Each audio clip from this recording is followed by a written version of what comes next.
First of all, I just want to welcome everybody to the final seminar in our fall-winter seminar series at CIUS. Dr. David Marples will introduce our speaker today. You all know the topic, and we will be giving you more information a little bit later about future events. One thing I will mention is that on Tuesday evening, December 5th, 7 o'clock at St. John's Cultural Center, Dr. Oleg Golovina from the University of North Carolina in Chapel Hill, a demographer, is going to be speaking about a demographic project that we are proposing and taking the first steps on to do a very detailed demographic analysis of the evolution of the Ukrainian community in Canada over the last century. So it's a chance to hear him talk about that and to use the American census data that he was able to analyze and talk about what we're hoping to do with the Canadian data. So, David? Yeah, thanks. I'm happy to introduce Ernest Gyidel. Ernest began his academic career at the University of Uzhhorod, where he did his bachelor's degree, and then he went on to do a master's degree at Central European University in Budapest. After that, he came to Edmonton via University of Toronto, where he did a master's degree under the supervision of John Paul Himka. And now John Paul has moved on, and he's now my PhD. Jeez, you sound like I'm dead. You moved into a new world. John Paul's having too much fun. Moved into a new world, and now he's my PhD student. And Ernest has always been known for speaking his mind, and he was in, I think, 3 of my classes. Yes. He has extensive archival experience in Russia and Ukraine, and of course heralds initially from Transcarpathia, so have some Hungarian too, I believe. Yep. So without further ado, he's going to talk on anti-Semitism in the Generalgouvernement, the case of Krakivs'Ki Visti. So, Ernest. Thank you. Good afternoon. So before I start my lecture, I actually would like to get one formality out of the way.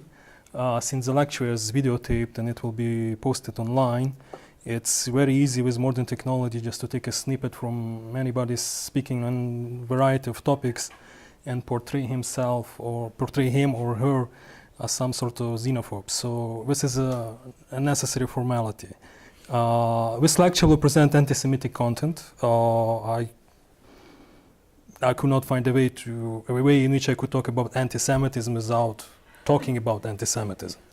You will be exposed to hate speech.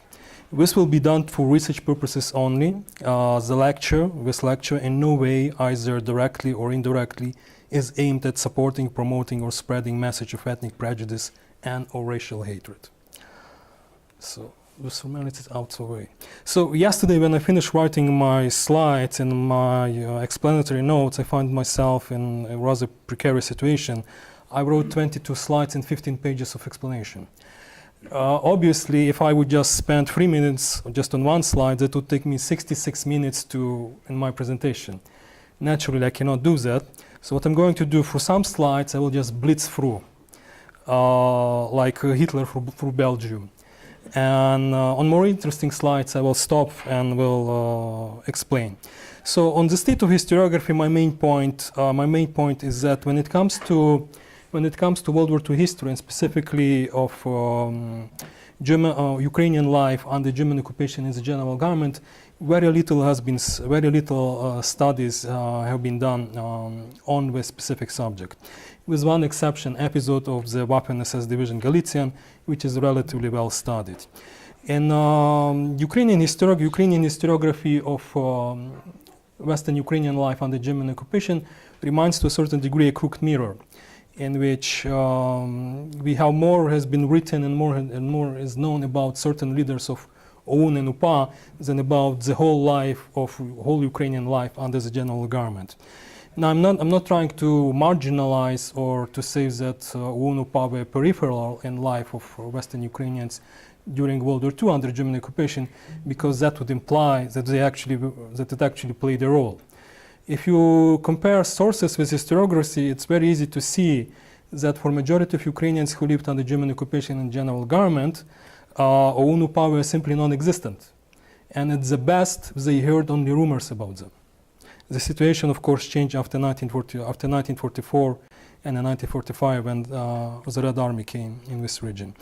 By comparison, the situation in Polish historiography is much more different to the positive. Yes, there has been plenty written on Armia Krajowa, Home Army, and Armia Ludowa, the People's Army in Polish historiography.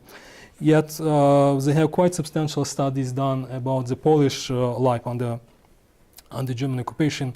And one example is a book by famous American Jewish Polish, you could say, because he is Polish Jew who settled in the United States, Jan Tomasz Gross, and his quite good and quite famous book, Polish Society and the German Occupation. Nothing comparable exists in Ukrainian historiography. And on Krakivs'Ki Visti, which is strictly subject of my presentation, pioneering work on Krakivs'Ki Visti was done by Canadian historian John Paul Imke, who is present in this room, and by Ukrainian historian Lviv-based Larissa Golovata, who published recently, a couple years ago, a very interesting book about Ukrainian publishing house, and she has a good chapter on Krakivs'Ki Visti in general. So, very briefly on the subject of German occupation of Ukrainian lands or Ukrainian life under general government. I will use the English rendition, general government, not the German one. So I assume most of you know that in September and October, early October of 1939, Poland was occupied by Nazi Germany, and in mid-October of that same year, from the core Polish territories, so Poland was divided into three parts. One part, the westernmost part of Poland, was directly included into the Third Reich, so-called Wartenland, centered near the city of Lodz. The eastern part of Polish state went to the Soviet Union and became respectively western provinces of Belarusian and Ukrainian Soviet republics. And from the rest, Germans created a very interesting and unique semi-colonial entity which they titled General Government. It's a common mistake in historiography that General Government became part of the Third Reich, similarly like the Protectorate of Bohemia and Moravia was included actually in the Third Reich, legally, de jure. That is not accurate. The General Government never was included into the proper Third Reich. The first and the only head of the General Government was German lawyer Hans Frank. He liked to compare himself to Polish kings. He became head of the General Government when he was just 39 years old. Incidentally, he's the same age as I. So where am I and where Hans Frank was? The borders of the General Government expanded, especially in space, in June of 1941, when the Nazi Germany invaded the Soviet Union, and the fifth district was created in the General Government, District Galicia, or Ukrainian Galicia, or Eastern Galicia. Now, the occupational authorities based their policies in regards to local population according to racial ideas, according to ethnic hierarchy, Nazi ideology, ethnic hierarchy based on Nazi ideology. You could spend hours talking about how that was structured, but I think the best way to show that ethnic hierarchy is through daily norms of calories, and the data is from December 1941. Obviously, for Jews, after mid-1943, that category became non-existent, daily calorie norms. So you can see how many daily calories for Germans, how many for Ukrainians, how many for Poles, and for Jews. Food in General Government was rationed. So obviously there was a black market, and if you wanted to get something extra, you had to get to the black market. But officially, that's how many calories, depending on your ethnicity, you were assigned to. Now, what was a specific attitude towards Ukrainians? Hans Frank in his diary summed up his policy quite nicely. That is in German interest that as long as there is a Polish majority in the general government, it is in German interest to keep up Ukrainians in slightly privileged position. When I say slightly privileged, is that Ukrainians were in better situations than Poles and Jews, but Ukrainians were still under boot of Volksdeutsche and Reichsdeutsche, meaning ethnic Germans. And eventually Ukrainians too suffered from German persecutions.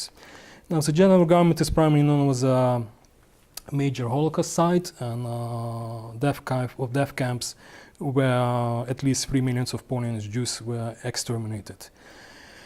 The Red Army entered the general government in October of 1944, and since then German troops steadily retreated from this territory, and by January of 1945, I need to switch the slide.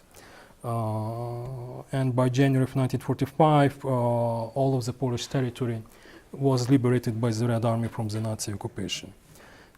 Okay, now the Ukrainian Central Committee was an umbrella organization, meaning that there was one central organization and its branches in various towns and cities of the general government. It came to be from intersection of interests of three groups. So the first group were Ukrainian politicians who fled, political activists who fled from the Soviet-occupied Galicia in 1939-1940.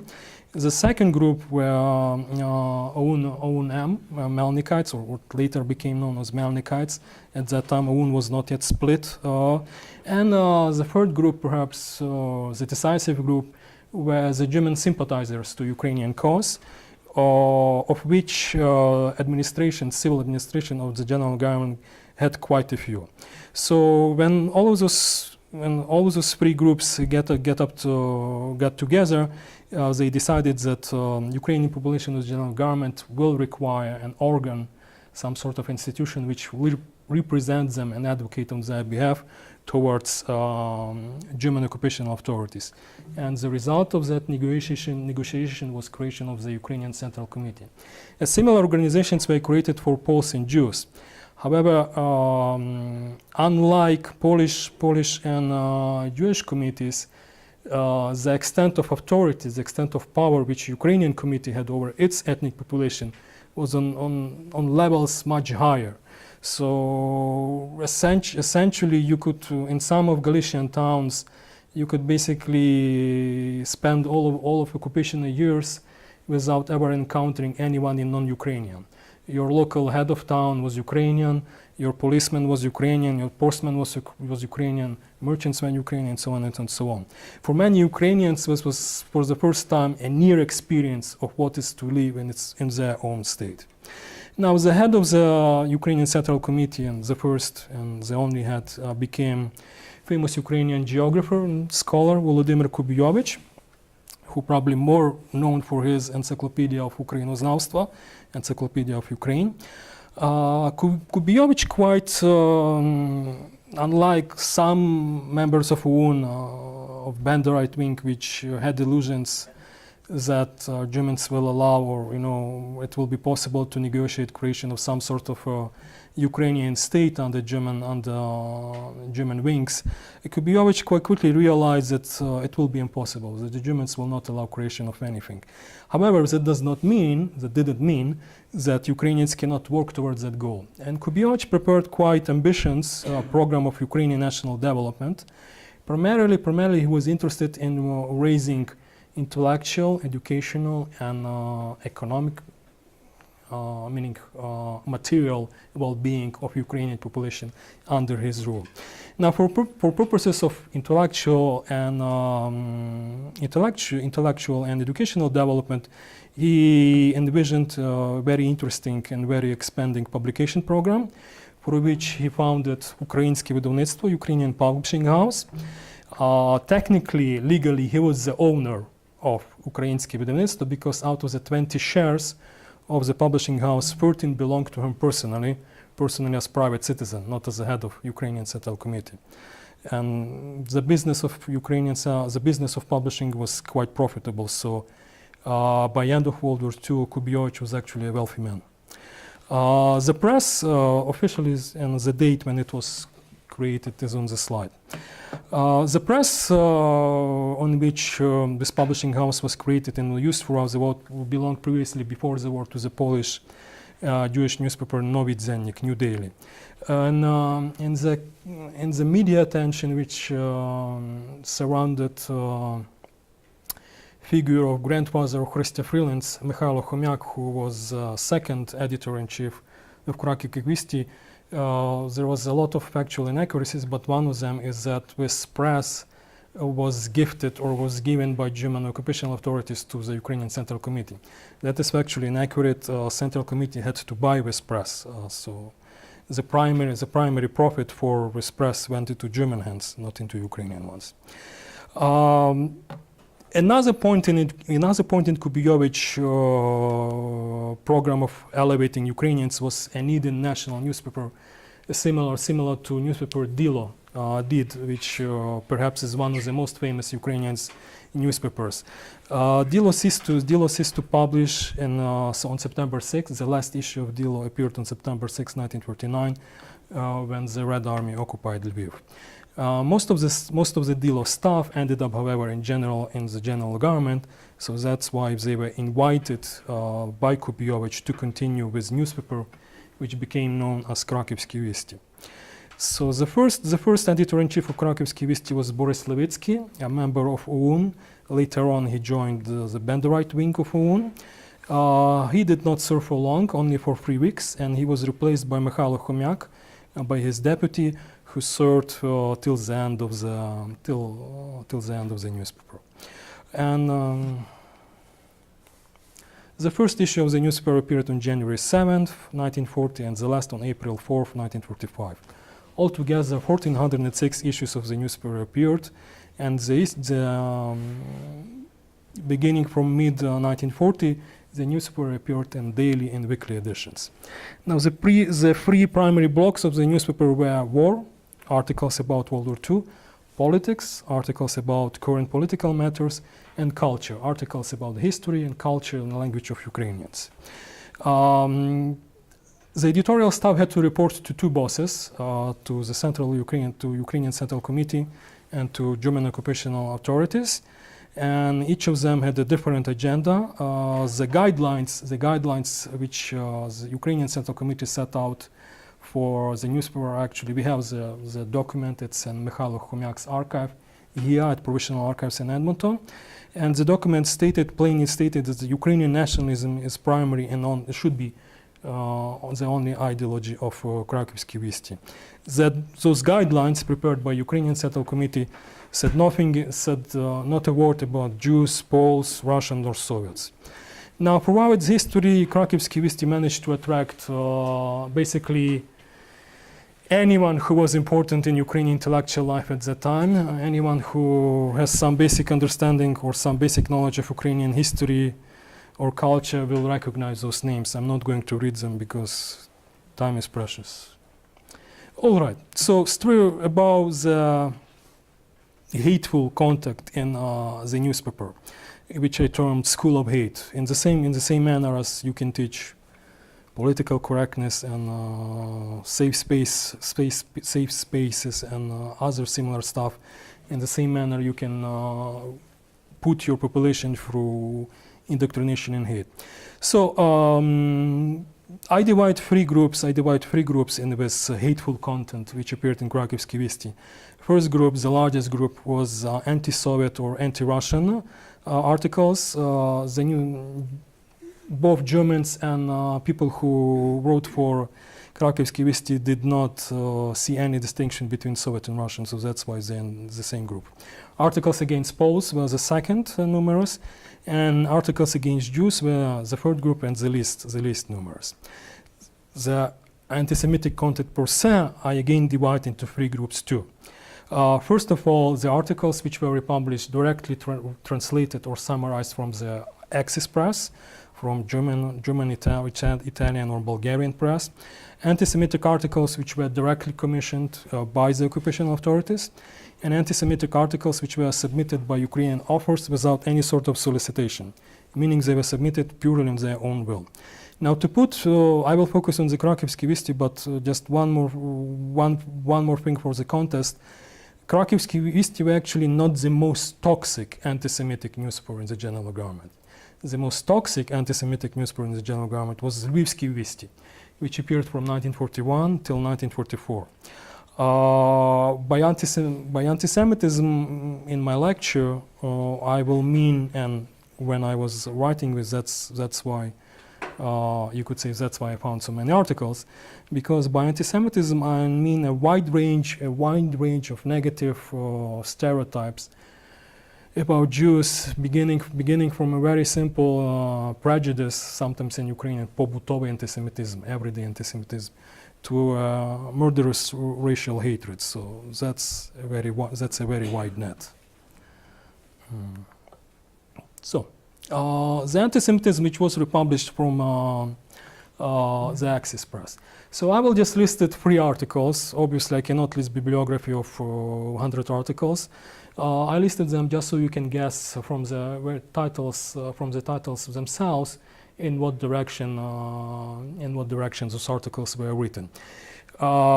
These articles had to be republished, meaning that the occupational authorities forced. It was a requirement for Krakivs'Ki Visti to regularly feature content from the Axis Press. Krakivs'Ki Visti actually had to pay to the right holders of those newspapers in Germany, Italy, or whenever they were, to pay royalties for featuring their articles. That was one of the ways how Germans actually made money out of the legal press which existed under their rule. Those articles typically were quite short. Just to show you one of them. So it's literally like this, and none of them were on the front page. On the second page, usually they were tucked away at the end of the newspaper, and there was nothing really original or exceptional about them. Typically, they were just summaries of articles published in Völkische Beobachter, in German newspaper, or Il Regime Fascista, an Italian fascist newspaper.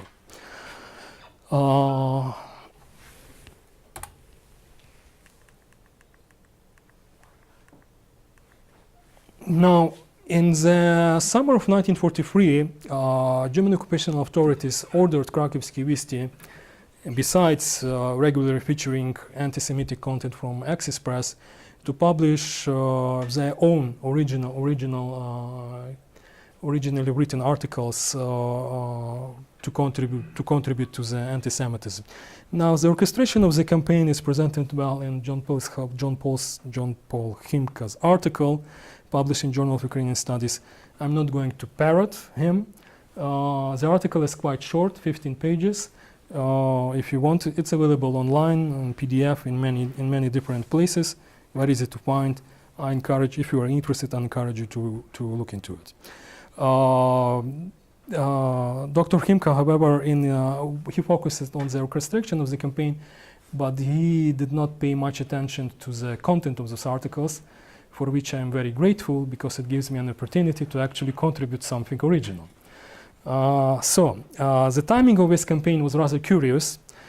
Just to remind you that it coincided with liquidation of Jewish ghettos in the general government. By the time the campaign was over, September of 1943, most of the cities and towns in general government were declared Judenfrei, free of Jews. So there are some speculations, and Dr. Himka goes at length in what are possible reasons of conducting this campaign at this particular time. So I direct you to his article. Now, there were 5 contributors to this campaign: Alexander Moch, Kost Kuzik, Olena Kiselivska, Luka Lutsev, Alexander Metsyuk. All of them submitted under pseudonyms. All of them were anonymous. Out of 5, the first 4 were Western Ukrainians, and the last one was Eastern Ukrainian. Now, when you read those articles, you should remember that none of them were in their talent, either in their intellectual talent or literary talent. Ezra Pound. Ezra Pound was a famous American poet who, during World War II, you could say, collaborated with fascist regime and contributed to fascist Italian campaign of anti-Semitism. And if Ezra Pound is unknown to you, Ezra Pound was actually a friend of Ernest Hemingway. I think most of you will know about Ernest Hemingway. So in terms of Stalin sophistication, intellectual levels, those articles are quite primitive, I would say. So the first contributor, Alexander Moch. Alexander Moch was a clerical author with a strong sympathies towards Roman Catholicism. He also worked as a journalist, as a publisher.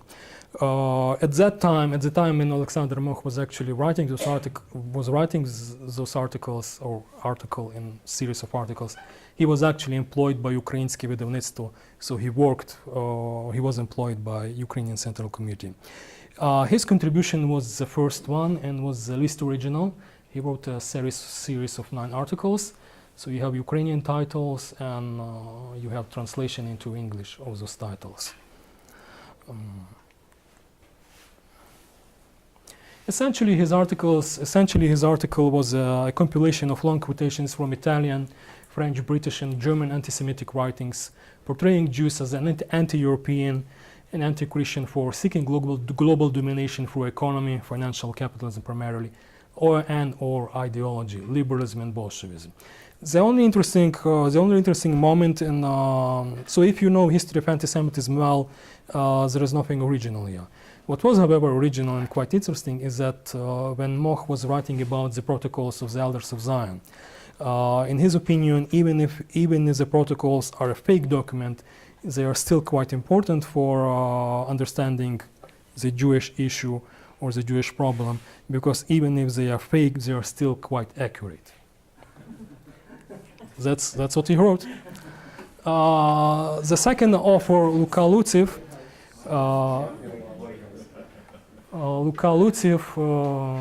If you translate to Italian, you literally get almost Lucky Luciano. Was a literary critic and also a journalist. He was more interested in literary matters, so both of the articles have some relevance towards literary critique or literary history. So the first article which he wrote was about laughter and humor, irony, and how they can be used to improve your mental health, and they also can be used to deprive you of happiness or to put you down.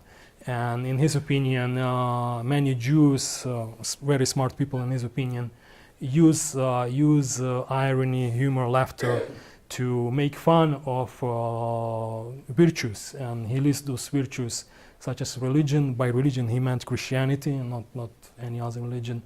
National traditions, noble character of some nations. He did not specify which nations. And he also argued that Jewish writers typically by irony praise indifference, cosmopolitanism, lack of character, liberal lack of character. He wrote liberальне безхарактерство, so I translate it as a liberal lack of character, and sexual depravity. By the way, the issue of sodomy, homosexuality as associated with Jewish influence repeated in other articles too. His second article perhaps was the most primitive one out of all the series. He simply postulated that any national literature that accepted Jewish writers eventually will suffer from their demoralizing influence. And he basically lists a number of writers, and against each one of them he asked, did you know that this writer was a Jew? And actually I learned something new from, I did not know, for example, well, at least Luca Luciv wrote that Erich Maria Remarque is a Jewish writer. I thought he is just German, but all of other names are quite. Stefan Zweig, of course, I was aware that he was Jewish. Now, the next writer, perhaps one of the most interesting one, was Kost Kuzik, Ukrainian journalist, too also employed by Ukrainian Central Committee at that time. He was, however, he resided in Sambir throughout most of the German occupation. And his exemption on that regard that after the Red Army came into Generalgouvernement, he actually stayed. So after World War II, he lived in now communist Poland, and he published. He was working as an editor in one of the Polish publishing houses. Nothing bad happened to him during the communist times. Now, erroneously, it has been attributed that the article which Kost-Kuzek wrote, Ivan Franko and Żydowskie pytania, Ivan Franko and the Jewish question, that the author of that article is Anatol Kurdydyk, another prominent Ukrainian journalist who after the war ended up here in Canada. He was an editor in Winnipeg. That is factually inaccurate. Anatol Kurdydyk did not write that article. Kost-Kuzek did. I know, Zach made that error. Yeah, I know. Just to let y'all know, folks. But he quotes you. Yeah, because he mixed it up. Yeah.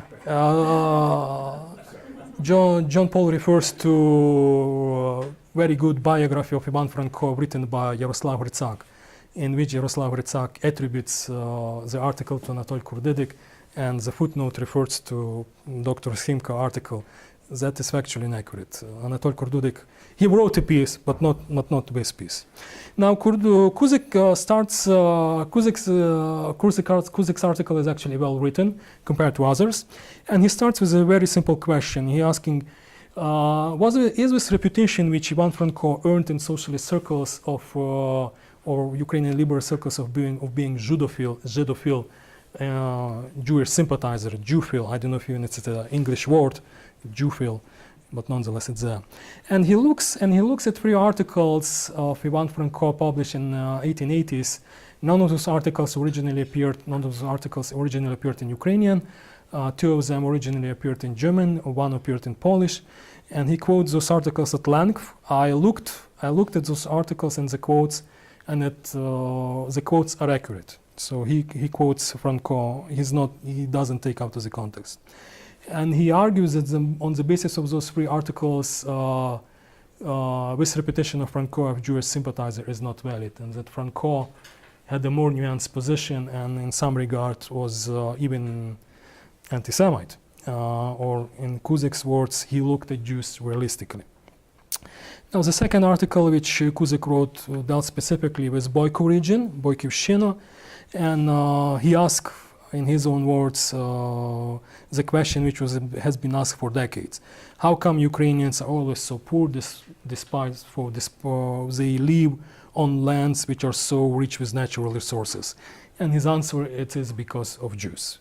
Jews are guilty. Jews are primary reason why Ukrainians are so poor. Now, the next author was Olena Kiselevska, the only woman again amongst contributors, also a journalist and writer, and after the war ended up in the West. She wrote her article was simple to the Kuzek article. She focused on one specific region, on Hutzul region in Carpathians, where this some say sub-ethnic group of Ukrainian lives. So who ruined Hutzulщина? Who ruined the Hutzul region? And according to her, Jews were false friends of Hutsuls, false friends, and they exploited and corrupted this innocent and primitive Ukrainian group after settling in this particular region. Now, the most prominent of all the contributors and the only Eastern Ukrainian among them was Alexander Mityuk. During the Ukrainian Revolution, Alexander Mityuk was actually the Minister of Internal Affairs in the Petlura government of Ukrainian People's Republic or Ukrainian National Republic from 1918 till 1919. In particular, during the time of Jewish pogroms in Ukraine, Mityuk was in close proximity and even was involved in investigation of those pogroms. Now, he himself regarded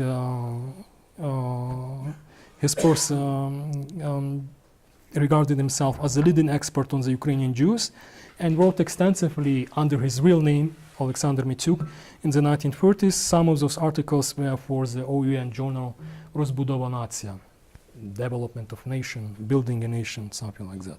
But he never officially joined OUN, and this is the reason which is used by some Ukrainian historians, who argue that these articles published in the OUN journal do not reflect position of the OUN journal because the author was not OUN member. Anyways, Vetrovich is one of those historians.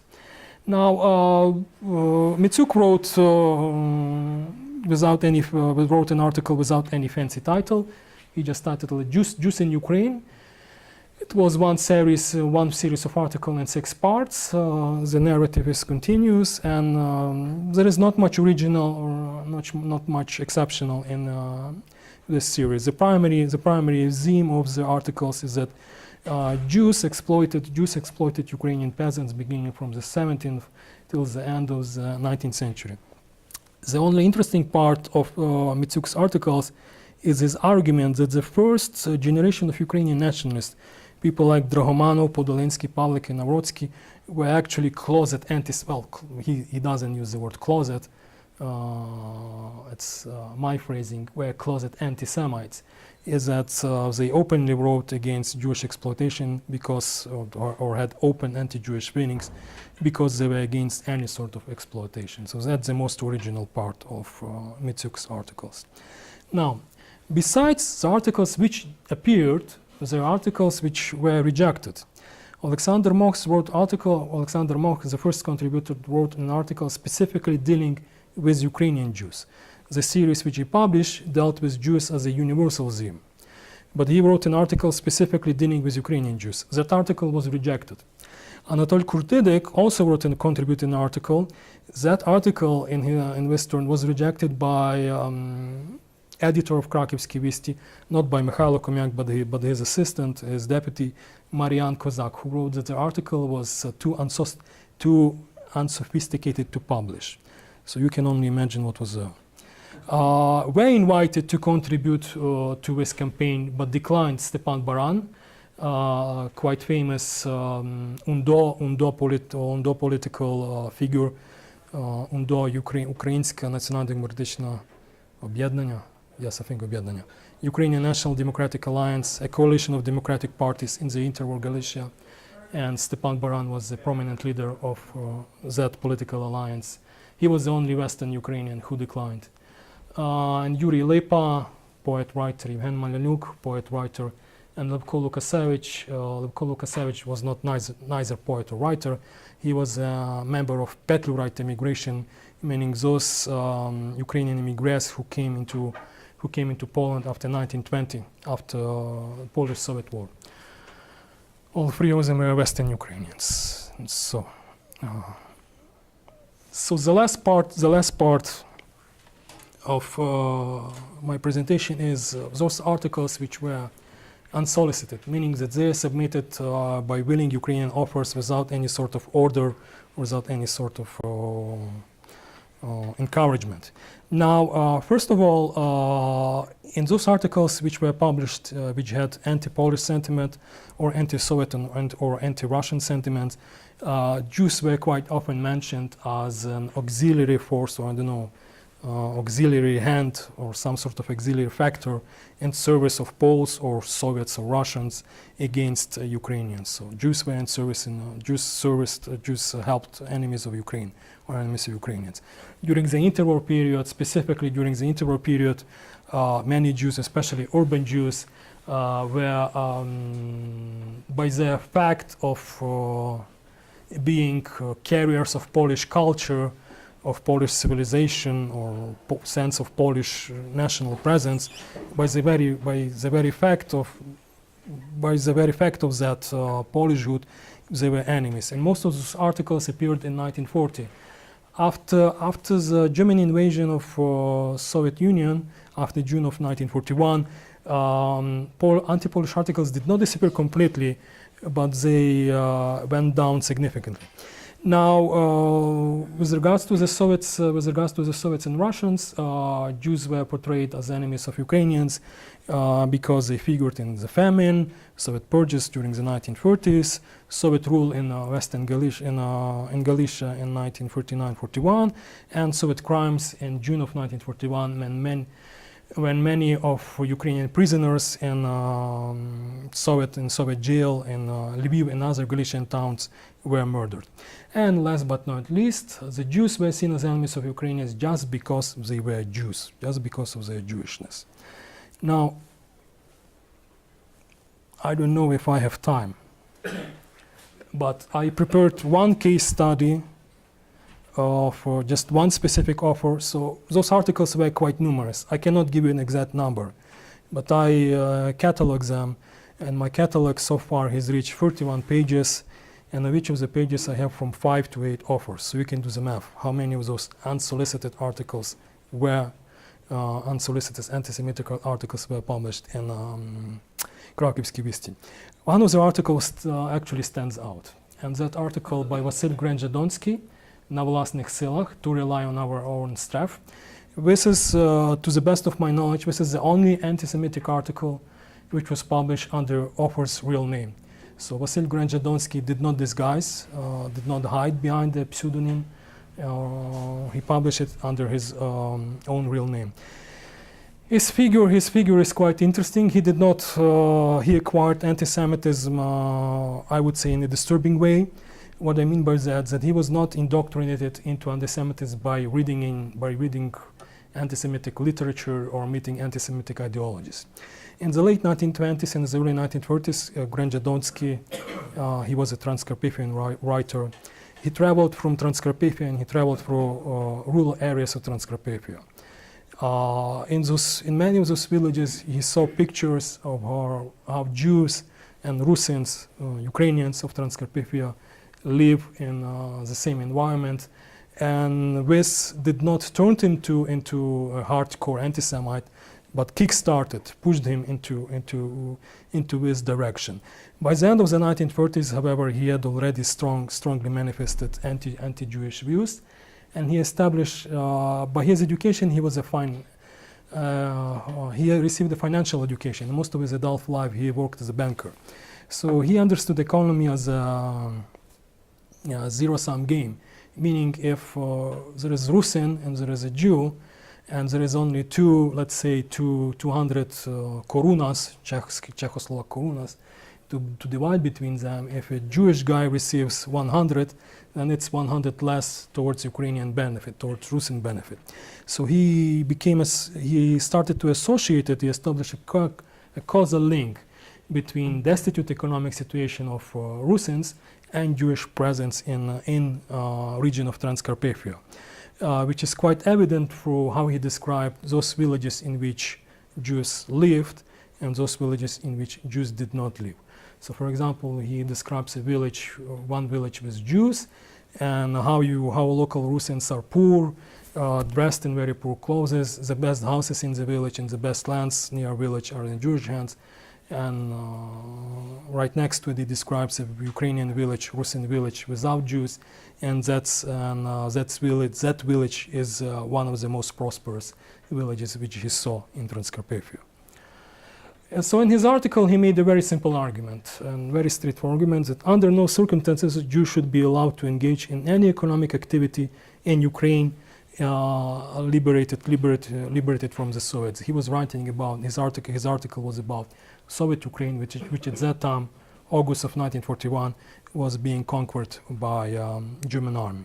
And especially Jews should not be allowed in commerce, because any gain which Jews will make in economy will be a loss to Ukrainians. However, there was one caveat, one interesting aspect to Grenzhadonsky anti-Semitism, why I term his anti-Semitism as perhaps a situational anti-Semitism.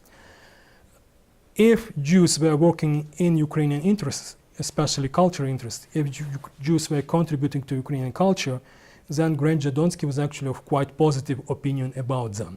And for example, he published a couple of articles about Jewish authors in Transcarpathia who were writing in Ukrainian, and all of those articles are positive and encouraging. And in his martyrologue of Carpathian Siege, paramilitary organization which tried to defend Transcarpathia Ukraine against Hungarian invasion in March of 1949, he actually included non-Ukrainians, those non-Ukrainians which were later executed by Hungarians and Poles, or were given to the Polish border guards and executed later by Poles. And that martyrologue actually includes a Transcarpathian Jewish writer with whom Grenzhadonsky was personally familiar. No. Okay, now, besides anti-Semitic content, there was content about Jews in Krakivs'Ki Visti, which was not anti-Semitic. It was not positive content, but at least it was not toxic anti-Semitism. Now, I found at least 2 articles out of all of the 1,400 issues which appeared. So the first article, I do not know who wrote it. In the internal documentation there is, so I cannot tell you who's hiding behind that pseudonym Miscavi local article appeared in March of 1940, so it's quite early. Chesani region calls, in which this particular author was writing that due to the German removal of Jews from Galician towns and cities, or any not just Galician but also in other Ukrainian regions of the Generalgouvernement, such as Holmshina, Lemko region, and Podlyashe region, those towns turned into they became basically deurbanized. And he was lamenting that fact. He was of negative opinion on this process of Jews disappearing. And I was almost thinking, wow, this is a very positive article about Jews, but his last sentence is basically, we Ukrainians do not take advantage of this situation. So it's kind of a mixed signal.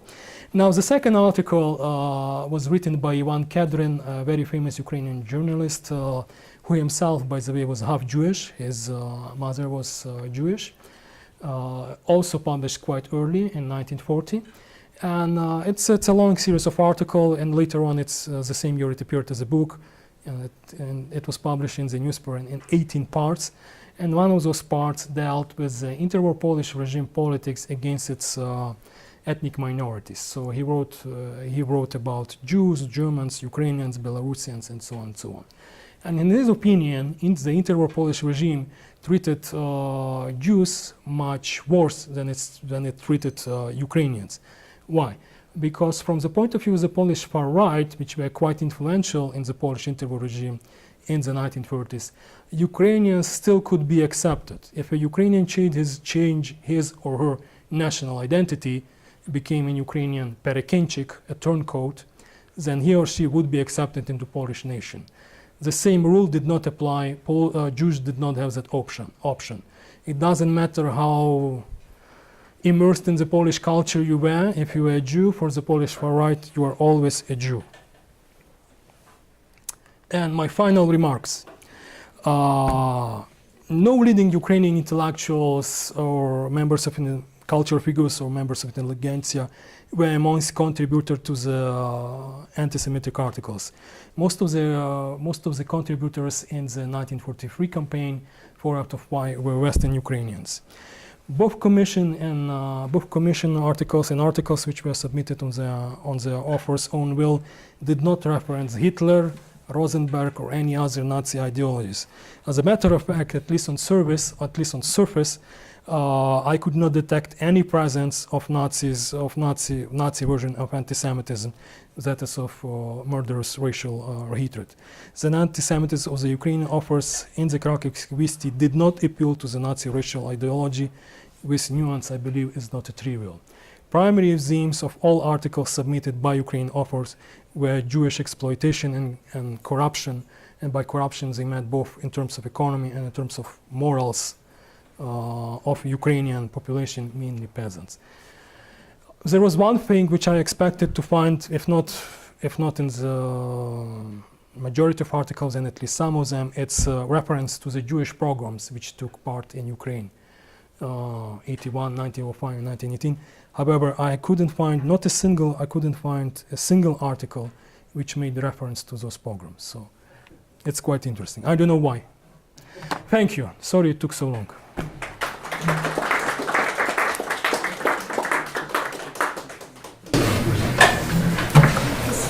Please. It's possible to find arguments, opinions on both sides of the question. Based on your research, your obvious understanding of nuances in the Eastern European languages, the word Žid, is it anti-Semitic, derogatory, or like it's just a word? Well, it depends on context. For example, You cannot speak generally because I would rather speak specifically than generally. In the, let's say, in the Polish or Hungarian language tradition, in the Polish Żyd, in Hungarian Żydów, the term is not offensive.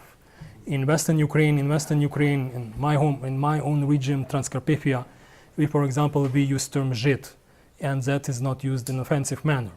However, when somebody in former Soviet Ukraine, yes, we do not use, in Transcarpathia, the term Żyd is not used in offensive measure. However, in Ukraine, which was under Russian regime or under Soviet regime from 1917, the term Żyd obviously has negative connotations. So it depends on the context. My own parents and my own grandparents, when they were referring to Jews as Żyd, there was nothing anti-Semitic about that reference. It's simply a term from their point of view which was borrowed from Hungarian language, because my family, my ethnic heritage is actually Hungarian. So, and in Hungarian villages in Transcarpathia they still use Żyd, because no other terms for Jews exist in Hungarian. Yes, please. Just to make a comment, the word Żyd is pejorative in Russian, where the polite word for Jew is Yevrei. And it is under Russian influence that it had become partially pejorative in central Ukraine and eastern Ukraine. However, in South Slavic, for instance, Serbo-Croatian, Židov, neutral, Czech, Žid, neutral. It's only in Russian that Žid is pejorative. Also, Russia invented anti-Semitism. Is that what you're saying? I beg your pardon? So the Russians are to blame for anti-Semitism? For some of it, yes. I will evade that question. I mean, no. I mean, for some of it, of course, Russians are to blame. Yes, please. You use anti-Semitism in the slides and then anti-Jewish. Are they equivalents or are they somewhat different or depending on the context? No, when the when the authors themselves use the term anti-Yevreyski, it's simply a translation, my translation. I do not try to assume on their behalf, so that's how I render their anti-Semitism as anti-Jewish. You could, however, make an argument that in certain cases, in specific situational cases, like let's say with Generalgouvernement, you have a situational anti-Jewish feeling. So he was against Jews when, as far as Jews were concerned to economic sphere, but if Jews are contributing to Ukrainian culture, then Generalgouvernement is actually, you could sympathize to Jews and encourage their participation in Ukrainian culture. Now, where do you put him? Obviously, there is an element of anti-Semitism. One particular group should be completely removed from a very specific activity. That is anti-Semitism. What is anti-Semitism? It's splitting hairs. If you assimilate to the dominant culture, then if a Jew assimilates to Ukrainian culture, then that's not anti-Semitism. If he's looked on by the dominant Ukrainian culture as a positive for assimilating to Ukrainian culture, that's a positive. That's not anti-Semitism in and of itself. Is that a question? Yes. In case of Generalgouvernement, the answer is yes.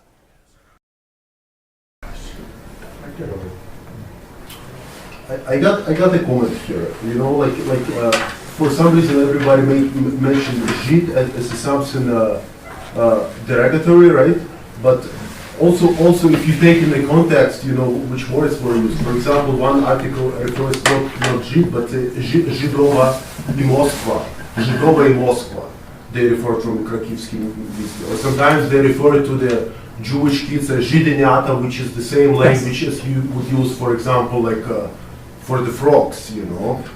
Or, you know, in this context, this is very offensive, you know. All this, how do you say, the words which are produced from this word Žid. And there is plenty of different words in the Krakivs'Ki Visti. There is not only word Žid used, but also like Židova, Židva, Žideniata, and so on, which themselves. Yes, the question was about the word Žid, and the question was general. The gentleman did not ask me how the word Žid was used in Krakivs'Ki Visti. You're correct.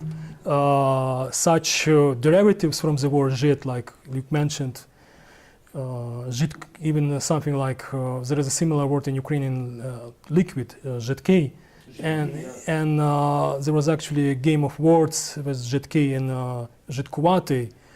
Yes, in that context, in the context of Krakivs'Ki Visti, that was obviously had negative connotations. Do you I agree know, with that. do you know the note the Germans left to this one Ukrainian writer who wrote на коні білому Ulas Samchuk? They wrote the note on a Ukrainian newspaper, like he ran this one newspaper in Rivne, and in this note he says, the German said, you cannot use word Russian in any context. That's why in Krakivs'Ki Visti you would never find Российский. No, that's not true. You would find Russiski. They always use Moscow. No, that's not accurate. That's not accurate. Actually, in this regard, there was a conscious effort. Initially, Krakivs'Ki Visti used term Moskali and Moskalski. However, beginning in the first, sometimes in between first 2 to 3 months of Krakivs'Ki Visti. However, then they actually made a conscious effort to always use Rossiyskiy or Sovetskiy. So that's not accurate what you say, that they always used Moskalski or Moskali. Yes, please. With regard to Krakivs'Ki Visti, can you give us a sense of the size? I'm sorry, speak up a bit. I'm sorry. Can you give us a sense of the size of its readership? Yes. Well, the printer of the newspaper was not large. In 1941, it was just 10,000 copies. In 1941, it was just 15,000. I'm sorry, in 1943, at the height of newspaper development, it was just 15,000 copies. That, however, does not imply that only 10,000, only 15,000 people read the newspaper. Because typically, I mean, outside of the editorial office of the Krakivs'Ki Visti, it was just a stand, and many people, and the newspaper was on display, the current issue of the newspaper was on display, and many people would just come and read it. Second of all, in cafes in Generalgouvernement, they usually, they called newspaper tables, where you had an assembly of current press, Polish, German, Ukrainian, and you could just read at your own pleasure while drinking coffee. So at least we can talk about thousands. I mean, how many Ukrainians were in the general government? In 1943, according to German data, there were almost 5 million of Ukrainians, ethnic Ukrainians, under their rule in the general government. How many of them read Krakivs'Ki Visti? Nobody can tell. Yes, please. If I heard you correctly, you said that none of the writers for Krakivs'Ki Visti were proponents of exterminationist anti-Semitism. And they seem to be, as you put it, very unoriginal in the sense that perhaps rooted more in economic envy, which again was widespread throughout Europe as a form of anti-Semitism and in North America. And even if you look at recent events in the United States, where these guys are marching and they're talking about Jews, and again, it's economic envy often where they're alleging control, etc. So, can we break down anti-Semitism into different categories? Because right now, the pejorative anti-Semitism is associated strictly with the Holocaust, mainly with the Holocaust and with the extermination and annihilation of Jews. Whereas there's anti-Semitism, which was basically based on economic envy, and not particularly because of their religion or ethnic background. Well, yes and no. Obviously, there was an element of economic envy, an element of or calculation or logic that by removing Jews from the economy of its territories, Ukrainians have a lot to gain from.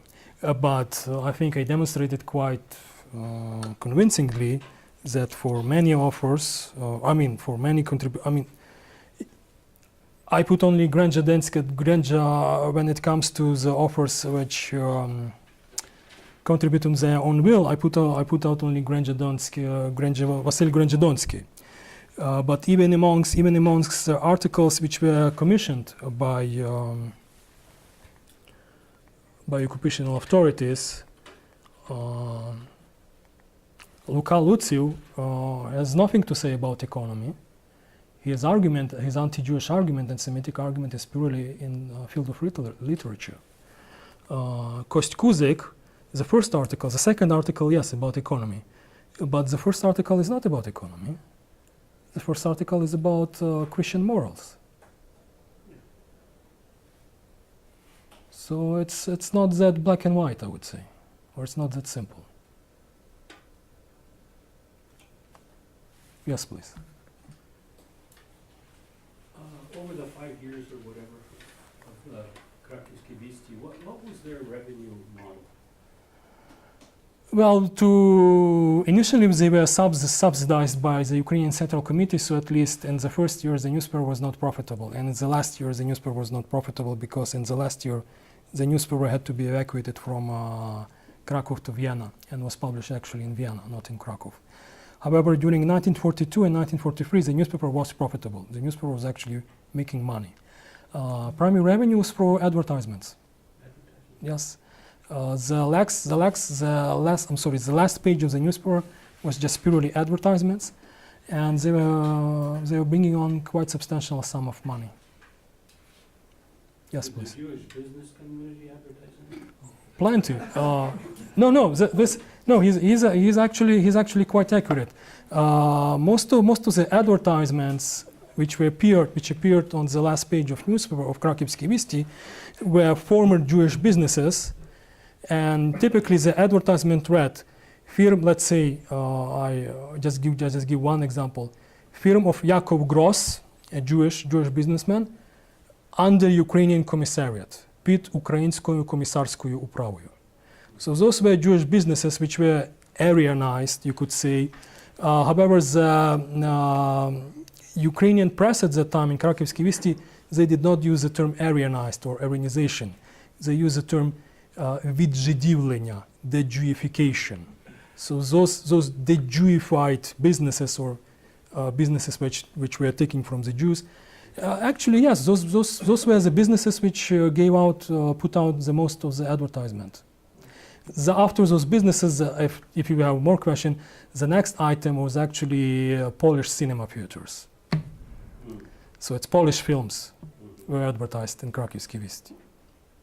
Obviously, there were almost no Ukrainian films. Yars, please. Was there what was the system of control, like censorship or whatever, from the German administration? Did they review every issue? Did they have somebody watching? Or how did that work? No, they actually Germans operated on the trust, and which actually initially get the first editor of Krakivs'Ki Visti, Boris Levitsky, into trouble, because he published an article which Germans actually found militarily subject to censorship, and Levitsky published that article without any sort of consultation. So Germans operated on the trust. They did not micromanage Krakivs'Ki Visti. Lvivsky Visti, that newspaper was actually micromanaged because it was directly published by occupational authorities. Krakivs'Ki Visti was published by Ukrainian Central Committee. There was a censorship, but that was censorship of Ukrainian Central Committee. My understanding from the correspondence, which is preserved in Mikhailo Khomyak's archive, is that usually he would phone every day before the issue appeared, he would phone the head of the Ukrainian publishing house, and he would run by him the content of the next issue. If he got an approval, then he would run the issue.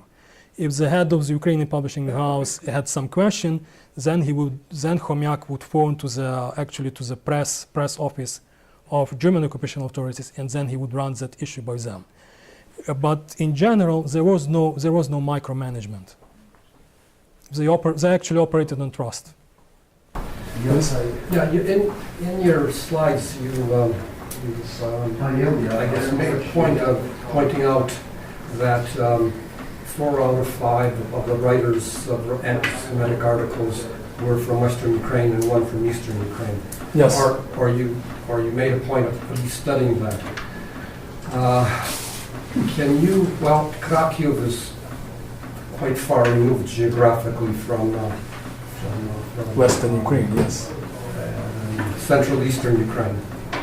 Have you looked at any of the other newspapers to make a comparison that were coming out? You mentioned Krakivs'Ki Visti is maybe a special case being under the Ukrainian Central Committee, but there Yes. are other newspapers that were being published as well. Have you looked at these, and can you come to any conclusions about, let's say, the origins of the writers? You mentioned Krakivs'Ki Visti, which was, I guess, more virulently anti-Semitic than Krakivs'Ki Visti. Yes, it was. And what about in Transcarpathia? And what about? Well, Transcarpathia was not under German occupation, so I did not look in Transcarpathia. I actually wrote an article which will appear quite soon about anti-Semitic press in Transcarpathia. It's a review of a book of American historian Russ Segal about Holocaust in Transcarpathia, and I describe and I mention articles which appeared during World War II in Transcarpathian press against the Jews. However, those were articles under Hungarian occupation, not under German occupation. Now, in regards to Lvivsky Visti, of course I looked into Lvivsky Visti, and of course I found anti-Semitic articles in Lvivsky Visti.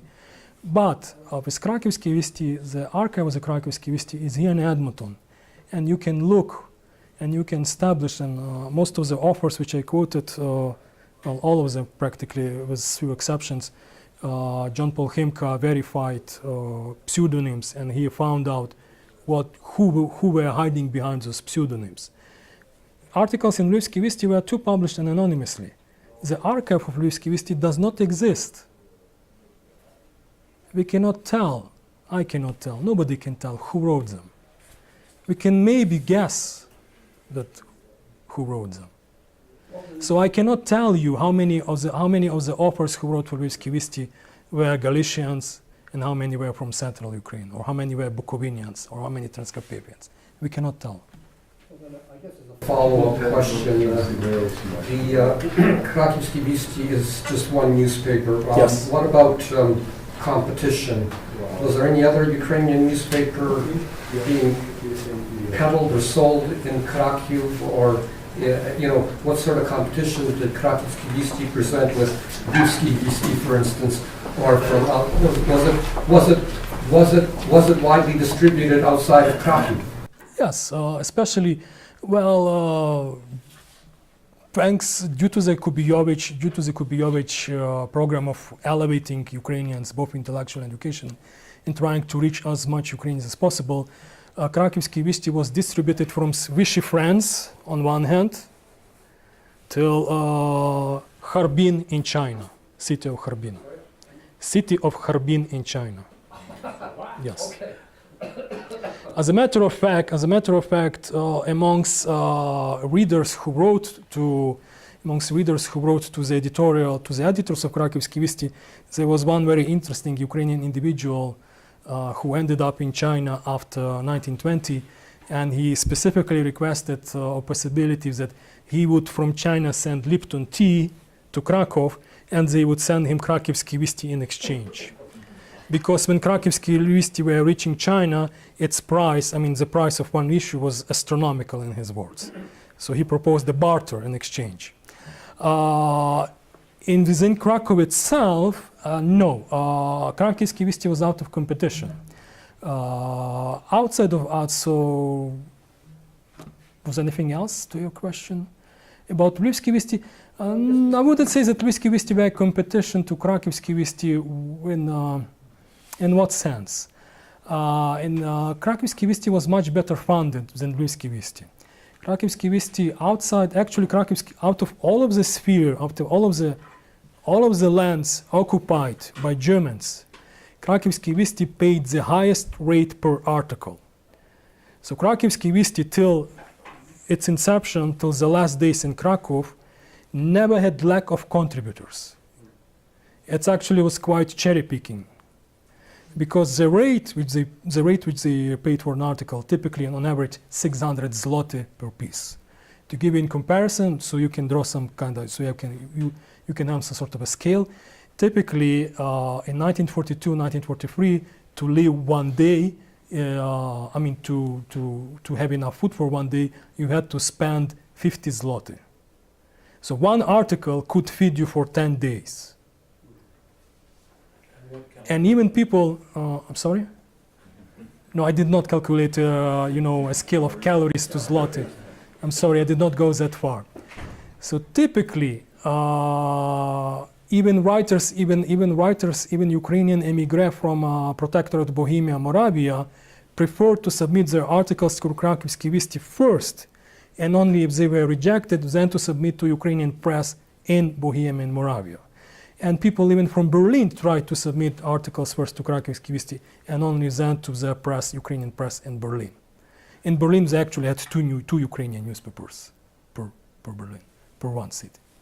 Please, yours. I'm assuming that there were editorials published in Krakivs'Ki Visti. Oh yeah, many. And did any of this anti-Semitic content spill over into the editorials? No. I haven't found, as far as I could identify, articles written by the editors of Krakivs'Ki Visti. Primarily the writer of those articles was a guy named Marian Kozak. Kozak, very common, what can be more Ukrainian than Kozak last name? Yeah. Kozak. Primarily those articles were written by Marian Kozak.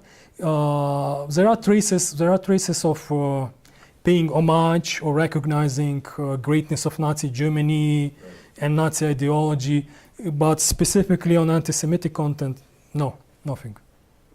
And believe me, I would like to find. So it's not like I did not try to look. So when they say Judo-Bolshevik hordes, it's not anti-Semitic, or just... Well, in articles by Marian Kozak, he did not use the term Judo-Bolshevism. Oh, I see. Plus, let me finish on Judo-Bolshevism. There was actually a very significant difference on the using of the term Judo-Bolshevism in Krakivs'Ki Visti and Lvivs'Ki Visti. In Lvivs'Ki Visti, the term was ubiquitous. It was always Judo-Bolshevism. In Krakivs'Ki Visti, they actually, some authors used Judo-Bolshevism, some did not, specifically did not. There was, for example, one author, Yuri Shevelyov, who wrote for Krakivs'Ki Visti too, and he came to Generalgouvernement from Reichskommissariat Ukraine. He specifically refused to submit any article which would use Judo-Bolshevism. So he used the term Bolshevism in his articles. If your question is if Judo-Bolshevism is a stamp of anti-Semitic propaganda, yes, it is a stamp of anti-Semitic propaganda. That was invented by white Russians. Yes, that's true. By the way, it's one of the common misconceptions that Nazis invented anti-Semitism. Not really. Almost nothing in Nazi ideology about anti-Semitism is original, to my knowledge. Everything is borrowed. Racial component is borrowed. Master race is borrowed. Judo-Bolshevism is borrowed. Who's using it right at this moment? We're not talking about its origin. We're talking about who's using it. Well, I told you who was using it and who was not. It depended on the author. Some authors, like Yuri Shevelyov, he specifically made the case that he will not submit any article if he will be forced to use Judo-Bolshevism. And so he was not forced. So authors had a choice. Yeah, but you don't have to use it like in every article. Like it doesn't have to in every article call for extermination of the Jewish. What means is the context and what it was used. For example, I think it was you or somebody else mentioned that he didn't call outright for the extermination of the Jews. But that's not the point. The whole point is the atmosphere that created by this newspaper. The atmosphere of hate, and racial, superiority, so on. For example, in one article, they say that Ukrainian women lived with Polish men, and the author complains about. They say now now they meddle with the Polish, it's not compatible with the Ukrainian women because, to meddle with Polish, like Ukrainians have to live with Ukrainians. And Yes. when they write about Russians, they say, oh, the Russians, they have like the dirty, their moral values so low compared to Ukrainians, like their livings are, dirty and so on, So it doesn't have to use like Judo-Bolshevik in every article. Like they have articles on education or like church things, something like that. They wouldn't have to use Judo-Bolsheviks, but in other article 1 or 2 times they would insert it like in almost every issue. Well, not every issue, but every 2 or 3 issues they would insert it for sure. You did your homework, I see. Yeah, a little bit, yeah. Yes, actually, in 1943, Krakivs'Ki Visti had a discussion about issue of racial purity of Ukrainians, and almost all of the authors who wrote about this issue, racial purity of Ukrainians, argued that Ukrainians should marry only ethnic Ukrainians. So Ukrainian men should marry Ukrainian women should marry Ukrainian men. So I assume you're referring to that discussion in 1943. Now, with regards of Judo-Bolshevism, if an author doesn't use the term Judo-Bolshevism, and nothing in his writing, and I can identify that author, and nothing in his writings points out to him being anti-Semite or having anti-Semitic prejudice, I mean, how come I can, just on the basis of the fact that he published this article in this atmosphere, in this context, how come I can assume that he is too, or he or she is too anti-Semitic? Well, that's the problem. I cannot. If there is evidence, I will then, on the basis of evidence, I will proceed. If there is no evidence, then there is no smoking gun. So there is no smoking gun here. That's the problem. That's hard to catch this one tail, That's the whole thing. Okay, we've been going for some time now. We'll maybe take one last question. Of those 1,400 or whatever, And 6. are they all still available in archives or accessible at least? Not really. It's actually hard to get newspaper. I was lucky to. I was provided with almost complete set of the newspaper, so I was lucky in that regard. So Krakivs'Ki Visti published from January 1940 till October 1944 in Cracow, and almost all of those issues are well available. However, the issues from the Viennese period, from October 1944 till April 1945, is actually very hard to come by. And I did not have any good access. Out of those issues, I have read maybe 30 of the Viennese period. So those are actually hard to get by. Okay, well, thank you very much, Ernest. You've certainly given us a lot of room for discussion, I think, and obviously this could have gone on for some time, and they were quite interested to see the final version of this thesis when it's done. But obviously, we've done a lot of research so far. So thank you to Ernest, and thank you everyone for coming.